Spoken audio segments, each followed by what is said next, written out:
তারিখ রবিবার বেলা 11টায় দিনের বেলায় জাসির সিলেবাসে আহলে সুন্নাহ ওয়াল জামাতের আকীদা পরিপন্থী কিছু আছে কিনা? আছে বলবেন ফরাজি ভাই, আর নাই বলবেন আলী হাসান ওসামা ভাই। আচ্ছা, উপস্থাপক কি সাগর ভাই থাকবে না অন্য কেউ থাকবে? আপনাদের প্রস্তাব বলতে পারেন। সাগর ভাই অবশ্যই। আপনারা দেখলেন ও শুনলেন যে মাওলানা আলী হাসান ওসামা 15ই ফেব্রুয়ারি 2026 ইশাব সকাল 11টায় ফেস দ্য পিপলে ডিবেটে বসতে চেয়েছে। এই বিষয়ে আমি ডিবেটের আগের দিন সাইফুর রহমান সাগর ভাইকে মেসেজ দিলাম, শুনুন তার মুখেই। আলী হাসান ওসামা সাংগঠনিক অজুহাত দিয়ে ডিবেট থেকে পালিয়ে গেল। ফরাজি ভাই, আসসালামু আলাইকুম।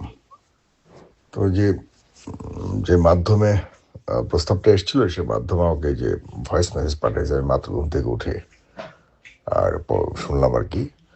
তো বললো যে ওসামা সাহেবের সাংগঠনিক সমস্যার কারণে আপাতত এখন পারবে না বললো আর কি। হ্যাঁ, পালাবো না বলে পালিয়ে যদি যাওয়াই ইচ্ছা থাকে তাহলে কেন এতটা আগ্রাসী শব্দে চ্যালেঞ্জ দেওয়া? এরকম চ্যালেঞ্জবাজি আমরা পছন্দ করি না। কিন্তু আমাদের সহি মাসলাক, সহি মতকে যদি কেউ অহেতুক চ্যালেঞ্জ করে ক্ষতিগ্রস্ত করার অপচেষ্টা করা হয় তাহলে এর জবাব আমরা দেব এবং দিয়ে যাচ্ছি, ভবিষ্যতেও আমরা প্রস্তুত আছি ইনশাআল্লাহ।